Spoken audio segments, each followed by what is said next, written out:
हम माँ बानी, धरती माँ। ध्रुव हमार श्रेष्ठ और प्रिय पुत्रन में से एगो बा, जे मानव समाज के ई संदेश देले बा कि भक्ति के बिना कर्म अधूरा बा और कर्म के बिना भक्ति अधूरा बा। कर्म में भक्ति के समावेश हो जाए तब भगवान विष्णु के अपन कृपा द्वार खोलत देर न लागेला। अटल विश्वास, दृढ़ संकल्प, अटूट निश्चय का न कर सकेला। ध्रुव के रूप में हमके मानव शक्ति के पहला झलक देखे खातिर मिलल। कितना आश्चर्यजनक बा ई सत्य कि एगो छोट सा बालक भगवान विष्णु के धरती पे आवे पर विवश कर दिलस। हमके अनुमान भइल कि मानव चाहे तक का ना कर सकेला, परंतु का भगवान के धरती पर आ जाइल ही पर्याप्त बा, या उनकर धरती पे आइल से जोन प्रकाश फैलेला ओकर अपना मन में समेट लेला भी आवश्यक बा। लागत बा कि ध्रुव के इतना से संतोष नहीं खे। ओके ओकर घर, ओकर स्थान मिल गईल। ओ कुछ और भी चाहत बा।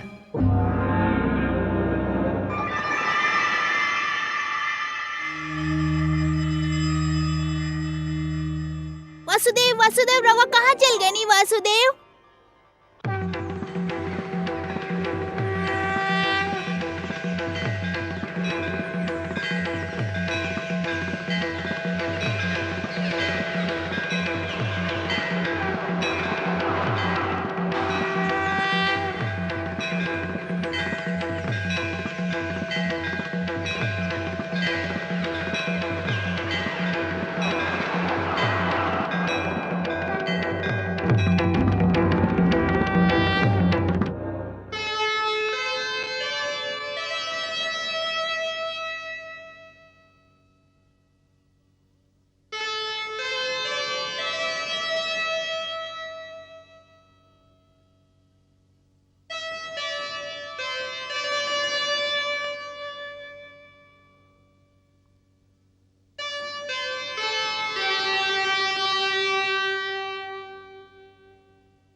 वासुदेव, हम कहीं ना गईनी वत्स ध्रुव।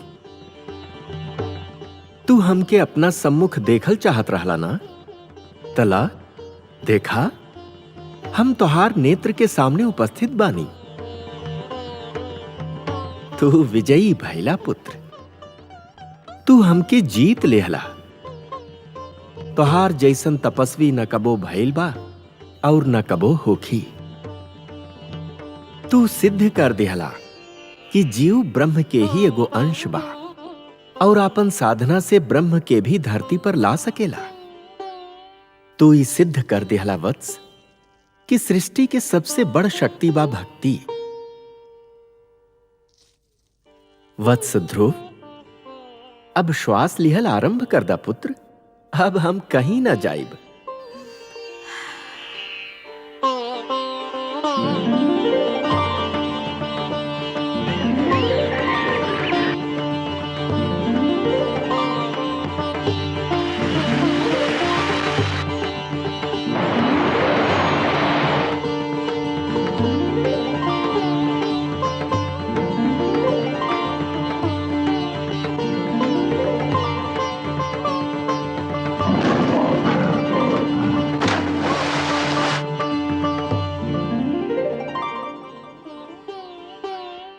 तू हमसे मिलल चाहत रहला, हम तोहार इच्छा पूर्ण कर दिहनी।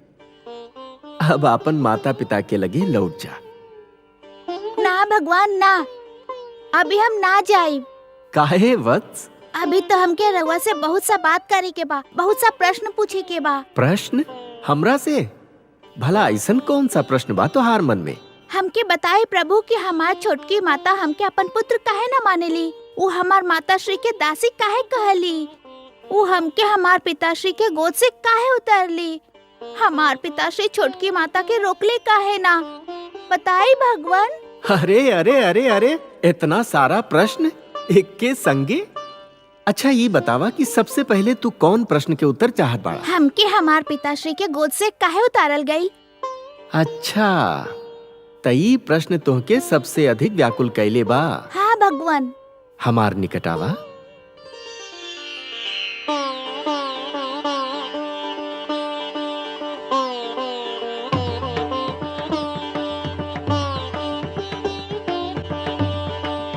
और निकट आवा वत्स। आवा वत्स।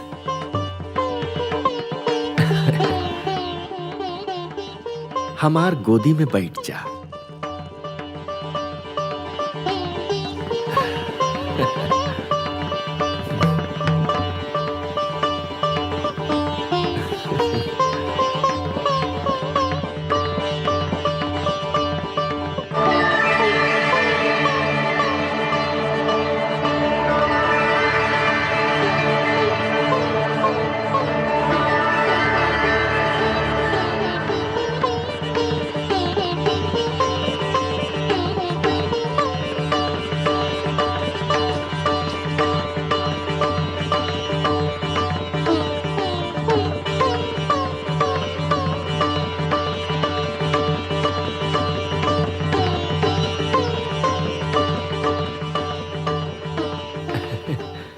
वत्स, अब और प्रश्न पूछे के बा हमसे? कुछ नहीं के पूछे के प्रभु, आप कुछ नहीं के पूछे के। आप तो हमके हमार हर प्रश्न के उत्तर मिल गइल बा। हमार चारों ओर ज्ञान के प्रकाश फैलल बा। हम ओहिजा बानी जहाँ बस हम बानी और रहुआ बानी। अच्छा वासुदेव ओम पूर्णमदः पूर्णमिदं पूर्णमुदच्यते पूर्णस्य पूर्णमदाय पूर्णमेवावशिष्यते। अब न कोनो कामना बा न इच्छा, और गोद में आके लागत बा एकर सिवा हर वस्तु तुच्छ बा। अब हमके कुछ ना चाहिए। हमके हमार ठिकाना मिल गई, हमार घर मिल गई।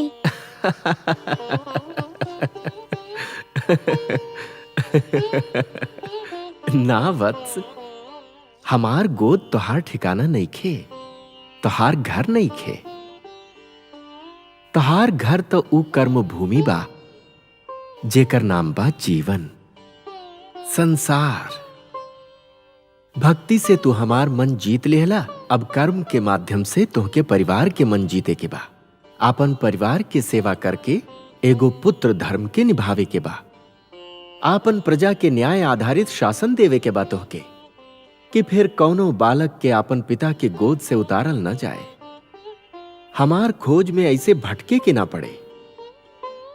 वत्स, जब तू ये समस्त धर्म निभा लेबा ना, तो तोहके ऊ स्थान प्राप्त होखी जौन संसार के रहते तोहार नाम जीवित रखी।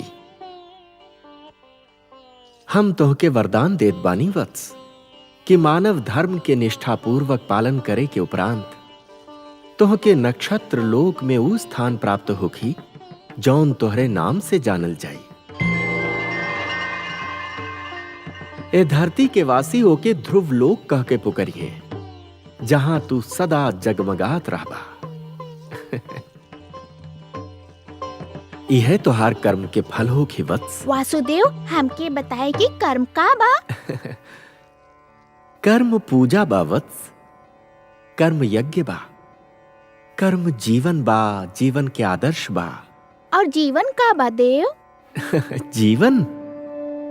जीवन एगो सौभाग्य बा पुत्र, एगो वरदान बा, हमार दिहल प्रसाद बा, एगो अवसर बा। संसार के सेवा करे के अवसर, परिवार के सेवा करे के अवसर। परिवार का बा? प्रभु हमके कर ज्ञान दीही। परिवार ऊ बा वत्स जौन जिए के उद्देश्य देवेला। मानव की बतावेला कि संसार में काहे जियल जाए और केकरा खातिर जियल जाए। और संसार का बा भगवान? संसार एगो बड़ा परिवार बा पुत्र। परिवार के विशाल रूप बा, हमार श्रेष्ठ रचना बा। वसुधैव कुटुंबकम, ई सब वसुधा, ई सारा धरती एक ही कुटुंब बा, एक ही परिवार बा वत्स। और यह हमार मंत्र भी बा। ई सारा संसार हमर ही संतान बा। संसार के सेवा करल अर्थात हमार सेवा करल। संसार के भला खातिर जियल ई एगो सर्वोत्तम आदर्श बा वत्स। ध्रुव, परंतु संसार के भला खातिर मर जाइल ई ऊ महान कार्य बा जौन प्राणी के मर के भी अमर बना देला। वत्स, जीवन के कर्म भूमि तोहके पुकार रहल बा वत्स। तोहार परिवार तोहार राह देख रहल बा। जब तू अपना परिवार के कल्याण करबा तबे समाज के कल्याण होखी, और जब समाज के कल्याण होखी तबे सारा संसार के कल्याण होखी वत्स। यह विधि के विधान बा। जा वत्स, आपन कर्म के ओर बढ़ा, जीवन में उतरा, संसार में प्रवेश करा। यशस्वी भव, यशस्वी भव। प्रणाम वासुदेव। रउआ हमके धर्म, कर्म, जीवन, मृत्यु सबके अर्थ बता देहनी। रउआ के कोटि कोटि प्रणाम। आयुष्मान भव पुत्र, आयुष्मान भव।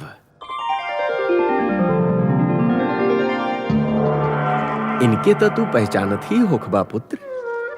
इनका से तू कई बार मिल चुकल बाड़ा। ई विष्णु प्रिया बाड़ी, तुहार माता लक्ष्मी। जय माता, हम रउआ से ना बोलब।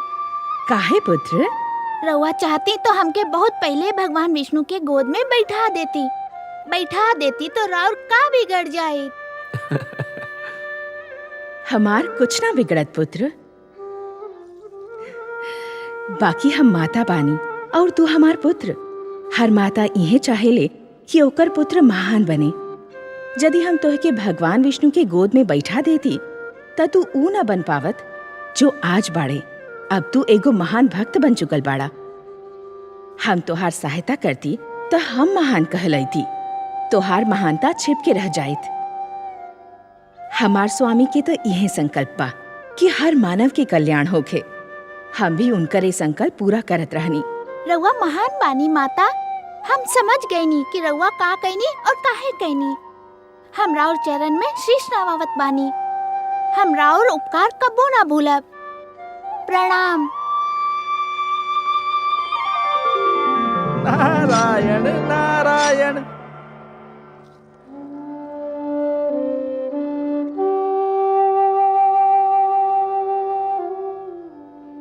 गुरुदेव देखी देखी का चमत्कार हो गई। ई भगवान विष्णु बाड़े और लक्ष्मी माता। ई लोग हमसे मिले आइल बाड़े। ई सब रउए कारण भइल, रउए कृपा से भइल। रउआ महान बानी गुरुदेव। ना पुत्र, तू महान बाड़ा। तू अपन भक्ति से ब्रह्मा के लेख बदल दिला। ना गुरुदेव, रउआ जैसन मार्गदर्शक हमके ना मिला तो ई सब कैसे होखत। ध्रुव ठीक कह रहल बाने देवर्षि। गुरु तो भगवान से भी बड़ होखेला। गुरुर ब्रह्मा गुरुर विष्णु गुरुर देवो महेश्वरा। गुरु साक्षात परम ब्रह्मा तस्मै श्री गुरुवे नमः। यशस्वी भव। प्रभु, यदि राउर और माता के अनुमति होखे तो हम वत्स ध्रुव के महाराज उत्तानपाद के राजधानी पहुंचा दी। ना देवर्षि, रउआ अकेल ना जाइब। ध्रुव के विदा करे हम सब संगे जाइल जाई।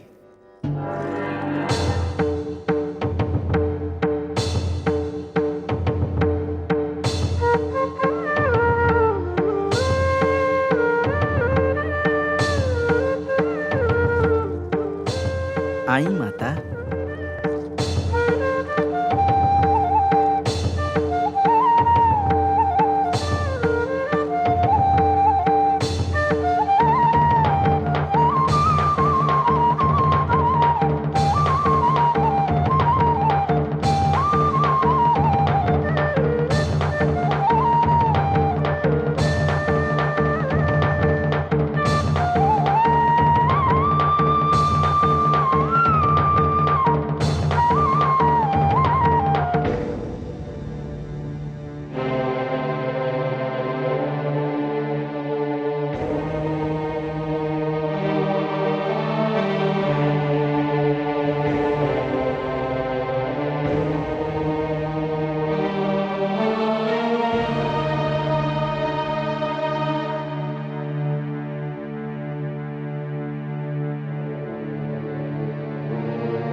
का बात बा स्वामी? रउआ यहाँ एकांत में का कर रहल बानी?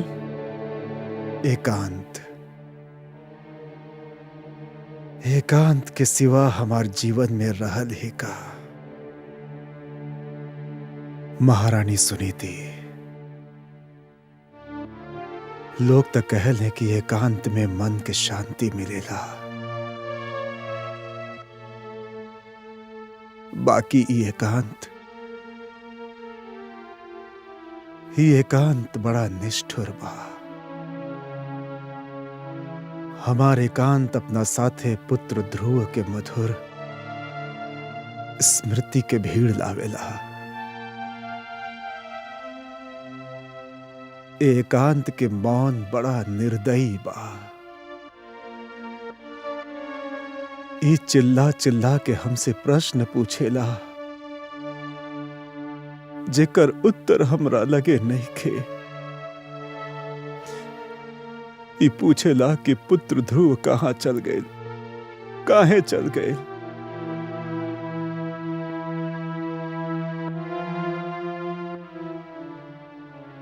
एकांत के हर जात पल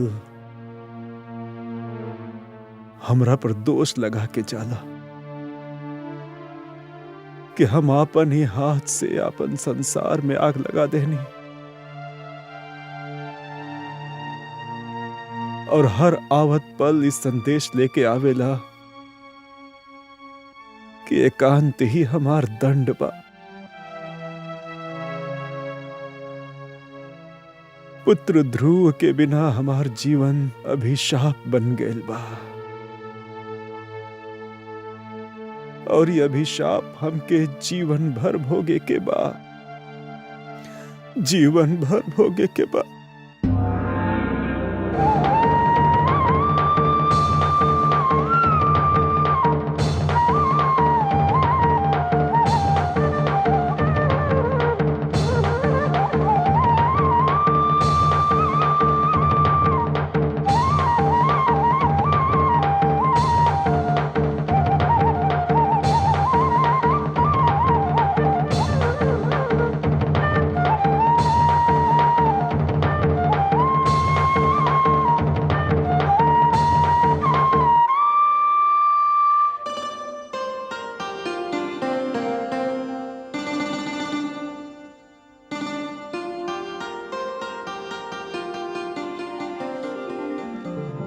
आयुष्मान भव पुत्र।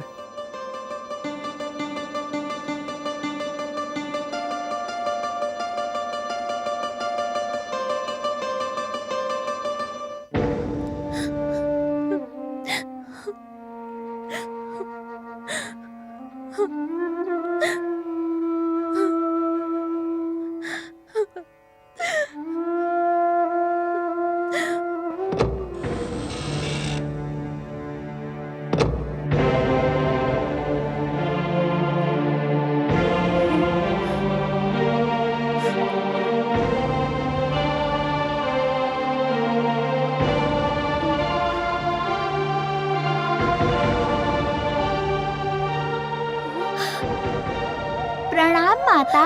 ध्रुव तू? हाँ, हम रउआ के धन्यवाद देवे आइल बानी। धन्यवाद? हमके? हम ऐसन कौन सा शुभ कार्य कैले बानी कि तू हमके धन्यवाद देवे आइल बड़ा? रउआ जौन हम पे उपकार कईनी। उपकार ना कईनी पुत्र, हम तो पे अत्याचार कैले बानी, अत्याचार कैले बानी हम तो पे।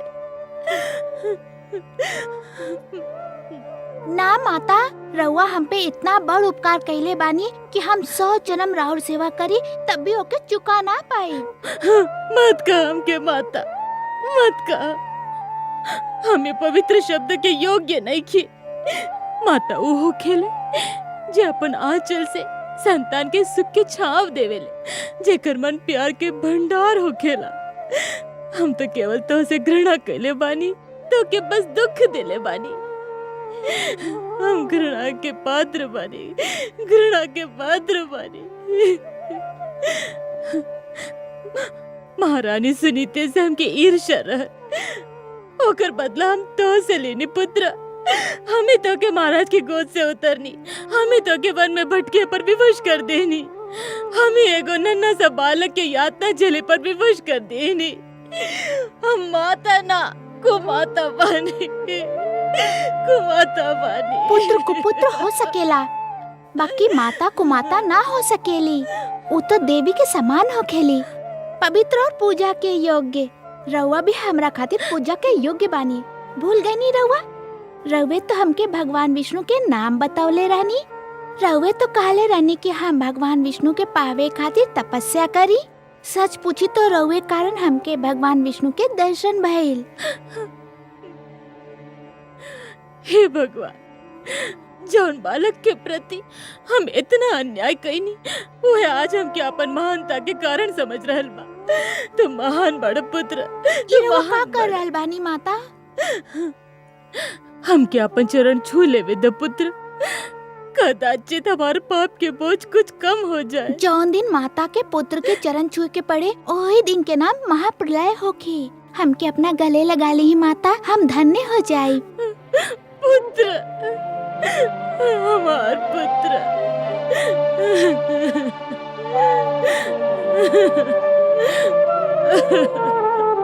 हमार पुत्र।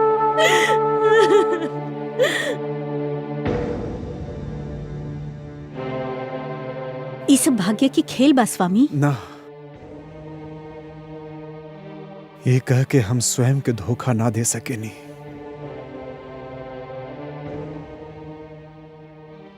ए तर्क से हमार मन के शांति ना मिलेला। यदि आज हम अपन पुत्र ध्रुव के मुख देखे खातिर तरस रहल बानी, तही भाग्य के खेल नहीं खे, हमार कर्म के दुष्परिणाम बा। जवन कुछ भी भइल हम रहित कारण भइल। हमरा के तो लज्जा आवेला अपना आप से, अपना यह जीवन से। ऐसन मत कही स्वामी, ऐसन मत कही। मन्नी कि आज हमने के जीवन अंधियारा रात्रि बा, किंतु रात्रि कोनो भी होखे, कोनो न कोनो ढंग से अवश्य ढल जाला। कब ढली ये रात्रि,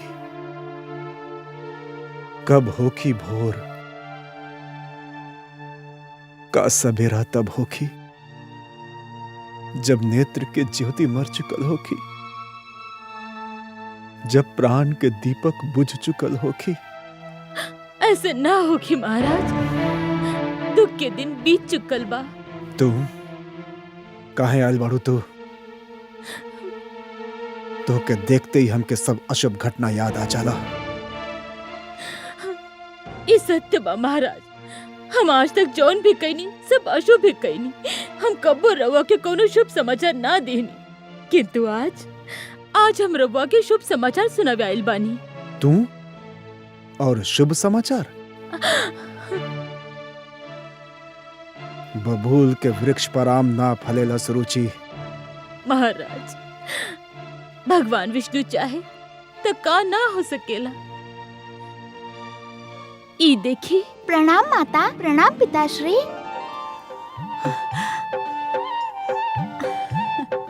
ध्रुव, हमार लाल।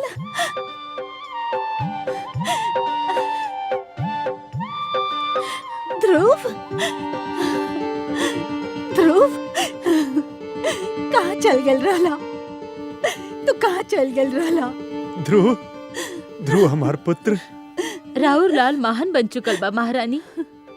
एके भगवान विष्णु स्वयं दर्शन दे चुकल बाड़े।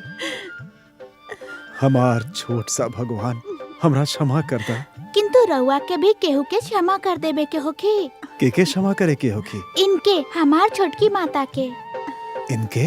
हाँ, इनके। ई ना होती तो हमके भगवान विष्णु के दर्शन कैसे होखत? इनके कारण तो हम भगवान विष्णु के खोज में निकलल रहनी। आई माता।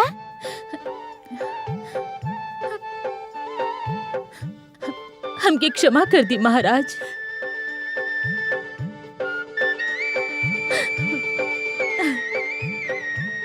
का कर रहल बाड़ू?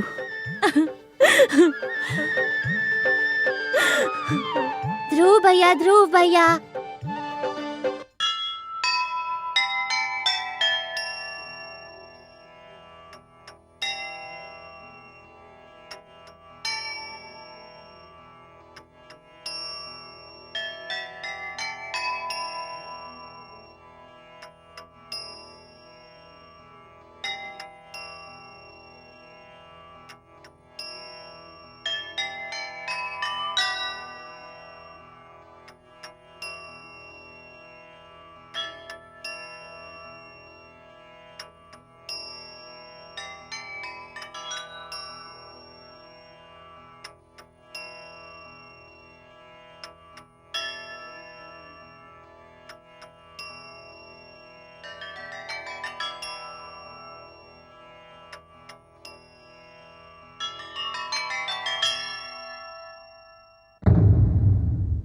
हम माँ बानी, धरती माँ।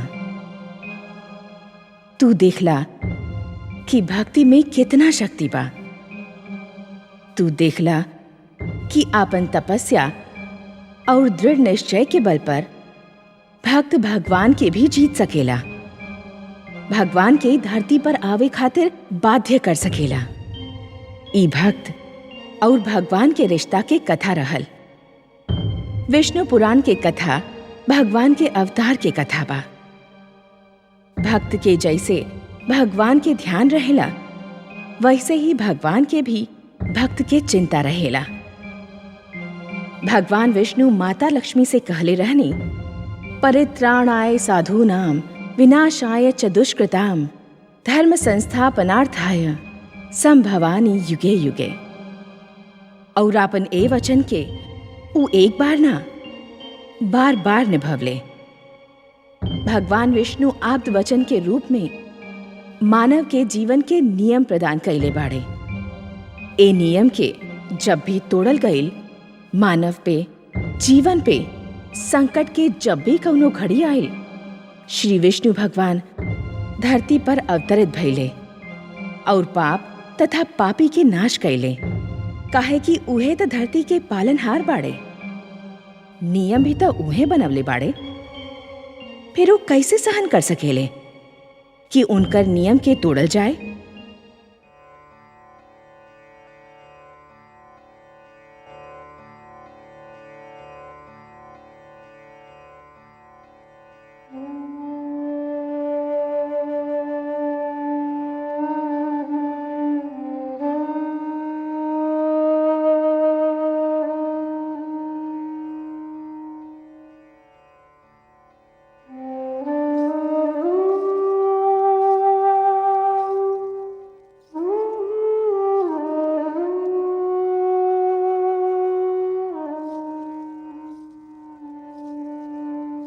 महादेवी, हाँ?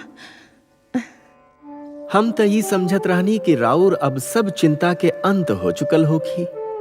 राउर पुत्र ध्रुव जौन भी कामना कैले रहल उ सब पूर्ण हो गईल बा, और जौन वचन ओके देहनी उ भी पूर्ण हो गईल।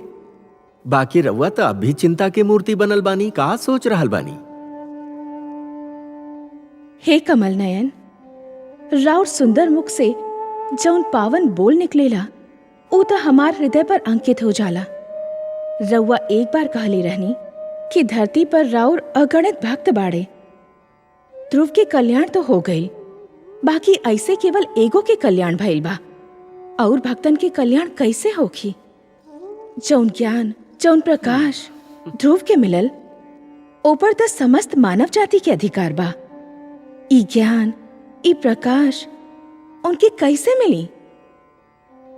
ई जीवन के नियम उनके के बताई? वाह देवी वाह! रउआ केवल हमार वामांगी नहीं खी, रउआ तो हमार विचारन के संगिनी भी बानी।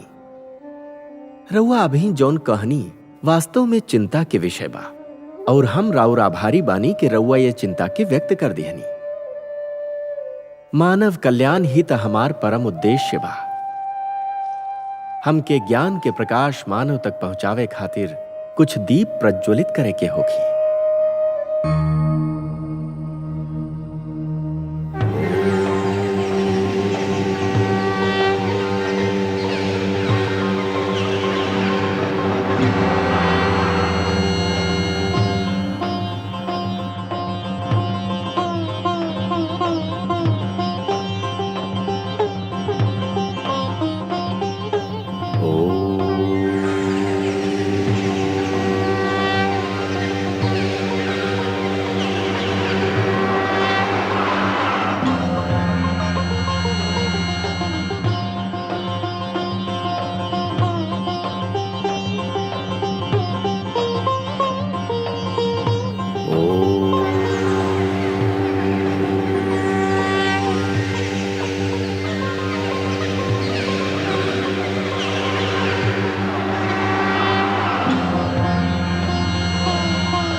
हे लक्ष्मी नारायण, हमार खातिर का आदेश बा? आज राउर सभा में कुछ नवीन, अति सुंदर और महातेजस्वी पात्र दिखाई दे रहल बाड़न प्रभु। इनकर आज से पहले कबो दर्शन ना भइल। हे ब्रह्मा, ई आप त वचन बाड़े, हमार वाणी बाड़े, ई सब ज्ञान के स्वरूप बाड़े। ज्ञान जो निश्चल होखेला, पवित्र होखेला, एगो बालक के समान, और यही से इनके बाल स्वरूप प्राप्त भइल बा। ब्रह्मा जी, विधाता के आपन परिचय दी। हे ब्रह्मा, भगवान विष्णु हमार नाम ऋग्वेद रखले बाड़े। हे प्रजापति, भगवान विष्णु हमके यजुर्वेद के नाम देले बाड़े। हे विधाता, भगवान विष्णु हमके सामवेद कह के पुकारले बाड़े। हे प्रभु, भगवान विष्णु से हमके अथर्ववेद के नाम मिलल बा। हे त्रिलोकीनाथ, परिचय तो मिल गए, परंतु हमार खातिर इनकर रचना के उद्देश्य अब भी एगो भेद बनल बा। कौन आवश्यकता इनकर रचना के कारण बन गेल सर्वेश्वर? हे चतुरानंद, जौन सृष्टि के निर्माण रउआ कैले बानी, ओके चलावे के कार्यभार त हमही के मिलल बाना। ऊ तो रउआ बहुत सुंदर ढंग से चला रहल बानी। हाँ आदि प्रजापति, हाँ, किंतु शिशु जब अपन पांव पे खड़ा होखल और चलल सीख रहल होखेला त हर पग पर ओकर पांव डगमगाला, ओके गिरे के भय होखेला। तब ओके कोनो अंगुरी या हाथ के संबल की आवश्यकता होखेला। मानव जीवन भी अभी बस आपन पांव पर खड़ा होखल और चलल सीख ही रहल बा। ब्रह्मा जी, ओके भी कोनो संबल की आवश्यकता बा, ज्ञान की आवश्यकता बा, प्रकाश की आवश्यकता बा। और हमार वेद, हमार वाणी, हमार आप्त वचन मानव के ही यही आवश्यकता के पूरा करी है। राउर जितना भी प्रशंसा कैल जाए कम बा। हे परम श्रेष्ठ, इतना सुंदर कृति बनौले बानी रउआ, इनकर मुख से त तेज के किरण फूट रहल बा। हे विधाता, रउआ के त ज्ञात ही बा कि मानव हमके कितना प्रिय बा। हम त स्वयं मानव में आपन छाया देखे नी। हम ओके ऊ ज्ञान दिहल चाहत बानी जौन कोनो और प्राणी के लगे ना होखे। हम ओके ऊ विवेक दिहल चाहतानी जौन ओके श्रेष्ठता दे, समृद्धि दे। ई वेद हम मानव कल्याण खातिर रचले बानी। यही से त जगत रउआ के मंगल कारक कहेला। हे विश्वेश्वर, रउआ के सदैव मानव कल्याण के ध्यान रहेला। हे ब्रह्मा, हमार मानव पा और मानव के हमरा पे अधिकार बा। ई ऋग्वेद बा। ऋग्वेद के संदेश बा मनुर्भव, मनुष्य बना। मनुष्य एकर निर्देश बा। ऋग्वेद ईश्वर और मानव के संबंध के परिभाषा बा। ई मानव के प्रार्थना के मंत्र सिखाई ब्रह्मा जी। रउआ तो स्वयं दयावान बानी प्रभु, प्रार्थना और पूजा की आवश्यकता से परे। हे सर्वशक्तिमान, प्रार्थना के राउर खातिर का महत्व बा? हे ब्रह्मा, प्रार्थना के महत्व हमार खातिर नहीं खे। प्रार्थना के महत्व तो मानव खातिर बा। काहे कि प्रार्थना तो झुकल सिखावेली। जौन प्रकार वृक्ष के डाली फल से लद जाए पर झुक जाले, वही प्रकार जब मनुष्य के ज्ञान और समृद्धि मिले तो ओके झुक जाए के चाहिए। जौन सर झुकेला ना, वह सर में अहंकार अपन डेरा डाल देवेला। ऋग्वेद मानव के अहंकार से बचाई। ऋग्वेद मानव के ई सिखाई कि सर केकरा आगे झुकावे के चाहिए और कैसे झुकावे के चाहिए। रउआ सच्चिदानंद बानी, सत बानी, चैतन्य बानी, चित्त बानी और आनंद स्वरूप बानी। राउर विचार भी रउए भांति आनंददायक बा नीलकांत। हमके शेष वेद के महानता से भी अवगत करावे के कृपा करी प्रभु। ई यजुर्वेद ई मानव के ई बताई कि हम यज्ञ में निवास करेनी। हे सृष्टि रचयिता, जीवन के दूसर नाम बा कर्म। जब कौनो कर्म दूसर के भलाई खातिर कईल जाला तो ओके यज्ञ कहल जाला। यज्ञ परोपकार के दूसर नाम बा और परोपकार दूसर के भलाई करे के सर्वोत्तम गुण बा।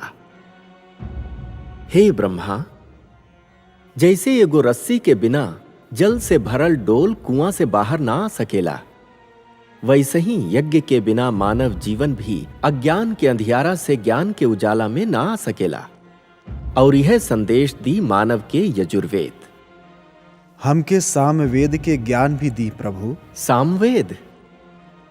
हे ब्रह्मा, राउर सृष्टि के कण कण में संगीत बसल बा। संगीत जौन मन के मुग्ध कर देला। संगीत कोयल के कूक में भी बा और पपीहा के पुकार में भी, नदी के लहर में भी बा और झरना के बहाव में भी। आत्मा के परमात्मा के झलक मिलत ही मन में जौन राग अनुराग के सोता फूट पड़ेला, ओही के मधुर संगीत बाई सामवेद। संगीत ज्ञान के भंडार बाई सामवेद। और अथर्ववेद। हे आदि प्रजापति, रउआ त जानत बानी की धरती पर सूर्य अपना संगे एगो नवीन दिन के संगे संगे एगो नवीन समस्या, एगो नवीन कठिनाई भी लावेला। और मानव जीवन के प्रगति खातिर आवश्यक भी बा कि उस समस्या के सुलझावत रहे, कठिनाई से लड़त रहे। ई अथर्ववेद मानव के धरती पर पैर जमावे के पाठ पढ़ाई, ओकर मन और शरीर के आपत्ति और विपदा से बचल सिखाई और समस्या के सुलझावे के मार्ग दिखाई। हे सर्वेश्वर, ई वेद पाके त मानव धन्य हो जाई, उ श्रेष्ठ हो जाई। रउआ धन्य बानी प्रभु, धन्य बानी। आपन आप्त वचन के रूप में संसार के ई अनुपम भेंट दे रहल बानी। हे ब्रह्मा, यदि मानव ये वेद सबके रक्षा कैलस तई वेद भी मानव के रक्षा करी है। धर्मो रक्षति रक्षिता। हम चाहतानी कि हमार वाणी के सुरक्षित रूप से रउआ मानव जाति तक पहुंचा दी। ई कार्य तो रउए कर सकेनी ब्रह्मा जी। हमरा और आदेश के सहर्ष पालन करब सर्वेश्वर। हे ज्ञानकोश, आवा हमरे संगे।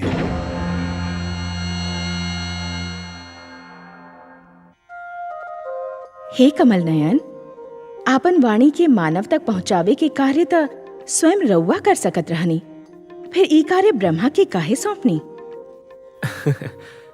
महादेवी, हमार वाणी में तो जीवन के वरदान बा, मानव संस्कार के समावेश बा। परंतु सृष्टि के निर्माता तो ब्रह्मा ही बाड़े ना, मानव के जन्म उहे देले बाड़े। यही से हमार वाणी के वरदान और संस्कार मानव जाति तक बस ब्रह्मा ही पहुंचा सकेले। रउआ जो भी करेनी मानव कल्याण खातिर ही करेनी।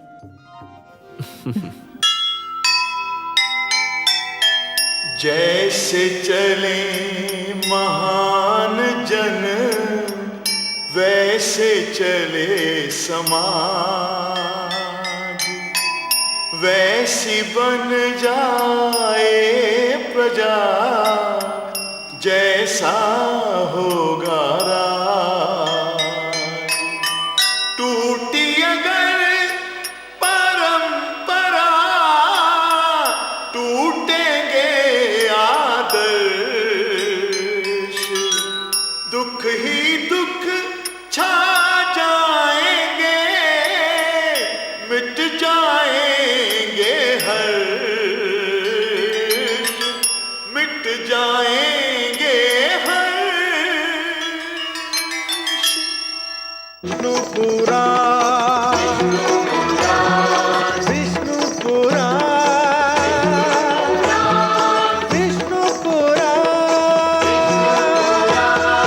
प्रगटे कब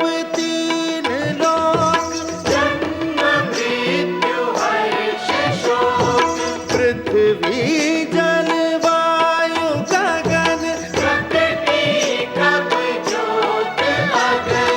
इस पुराण में है निहित जप तप और योग ध्यान। विष्णु पुराण